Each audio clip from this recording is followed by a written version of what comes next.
confirmed that all passengers who arrived at the Bartkloof Air Force Base in Pretoria for the Gupta wedding applied for visas to enter South Africa, but has described the incident as unfortunate. Let's allow those who are supposed to do the investigations get all the facts on the table. Definitely action will be taken on anybody who might have played a critical role. 24 hours a day, eyewitness news. In touch, in tune, and independent. From your number one news and talk station, Talk Radio 702. Talk Radio 702. Follow John Webb on Twitter at JournoJohn. 9 minutes to midnight on Talk Radio 702 and 567 Cape Talk. Keep those calls coming in. 011-883-0702 if you're in Johannesburg. 021-4460-567 if you're in Cape Town. On the Twitter page, on the names issue, David says there is a Sotho name called Matlakala, which literally means trash or garbage. How can one name their child that? And Tango says Michael Jackson's child is called Blanket, and Tabo says my sister's name is Mantwa, meaning the lady who likes to fight, and she sure likes to fight, says Tabo. Keep those suggestions in, some of the weirder names that you have heard of or been named. We welcome your comments on that. Also, you can send an SMS, 31702 or 31567. Now, a new research by the University of Johannesburg in conjunction with the Centre for Coaching at the University of Cape Town claims to have practical solutions to curb the high dropout rate amongst black students and help them reach their academic goals. For more on this, I'm delighted to say that we're joined by Janine Everson, who is the Academic Director for the Centre for Coaching at the UCT Graduate School of Business. Janine, thanks very much indeed for waiting up for us. Welcome to the show. No problem. Thank you. How much of a problem is this? How high is the dropout rate? Look, our research wasn't really based on anything other than experiential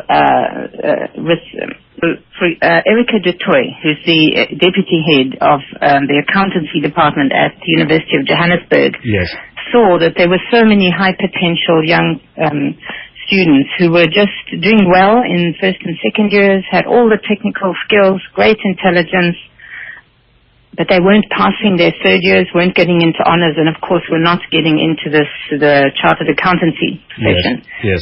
So there's a big project that the Institute of Chartered Accountants runs called Tutuka, which sponsors rural students from sort of poor rural backgrounds who are first-generation university kids, and gets them through to university. They manage the first few years, but their pass rate isn't what it could be. It's better than many. It's way over 50%, but it's not what they're hoping for in order to stimulate getting more black accountants in the world. Sure. So she said, well, what if, life coaching could help? What if the things that are stopping these students from passing are to do with life issues, like stress or, overwhelming kind of responsibilities? Completely new environment, yes, that type of thing, yeah. Mm-hmm. So we partnered with her. We did a project. We took a big group of students, big in coaching terms, 27. We offered those coaching, and then the rest of the group that was not didn't take up coaching, and we compared the results, and there was a definite statistical difference between those that received life coaching and those didn't. And I thought it might be fun, and I don't know if there's time, but perhaps to share with you some of the practices that really help these students to make it through. Yeah, what are some of those examples, Janine? Well, a lot of people struggle. A lot of students reported struggling with and panic, and then they'd sort of sit there panicking, unable to focus or concentrate or study. So an example of the kind of things their coaches might have given them, and obviously everyone was unique, but it's something where you breathe. When you breathe in your upper chest, you're stimulating your adrenal system, which gets you to, it shuts down your higher cognitive thinking. Right. So if you're able to breathe deep down in your belly, just stop what you're doing, breathe very low. You can even put your hand on your stomach and feel your feet on the floor. Put your feet flat on the floor. I'm trying it as we speak, Janine. Okay. And place your hand on your belly and notice how your feet, actually, the soles of your feet touch the ground. Yes. And you do that and just stop and do that a few times. You're actually oxygenating your brain as well as preventing that panic response. You're stimulating your higher cognitive neural functioning. Okay, exercises like these are showing significant results? They are. These children reported, so here are some of the things I mustn't call students. They reported, for example, the sense of panic. They reported a lot of isolation and loneliness. So the coach would work on them, how do I build a network of support? They would report, I'm feeling so stuck. So a coach would work on how do you unstick when somebody is frozen and stuck? How do you do that? Yeah.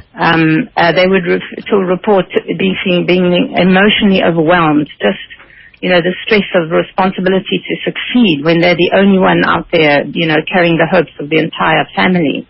Yeah. So what could they do to deal with those deep emotions?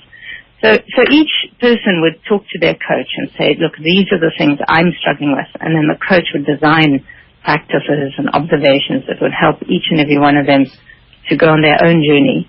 Yeah, it's fascinating. Just by way of a final question, Janine, and it's a real shame that we're running out of time because this needs to be explored in more detail, and we'll probably get you back on when you're back from, I know you're going to the States, but it's extraordinary how it hasn't been an academic solution. It's more of a psychological solution to this issue. Well, even deeper, more than psychological, it's an emotional and a physiological as well as a cognitive one. But I think, these students received a lot of support on how to write reports, how to study, and nevertheless, many of them would still fail.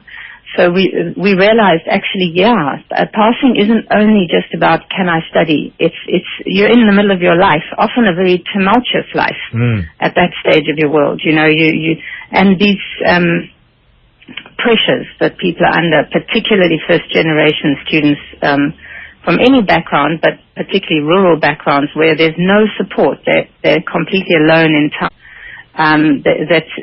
These kind of life skills are absolutely essential, really. I'm sure they are. Janine Everson from Kenilworth, on the line from Kenilworth at least, the Academic Director of the Centre of Coaching at UCT Graduate School of Business. Congratulations on making a contribution, and thanks very much indeed for your time this evening. Pleasure. Thank you. Brilliant. There we go. Making a difference to try and prevent the high number, or bring down the high number of dropouts at university amongst black students. Colin Cullis coming up after the news at midnight. Colin, what's on the show this evening? They tell us usually that we shouldn't talk sex, politics and religion. But you're doing all three? Doing all three. I'm being slightly flippant, but the end justifies the means, as they sometimes say. And seeing as tomorrow is Machiavelli's birthday, we figured, well, why not? All right, okay, so that's the connection. That's the connection.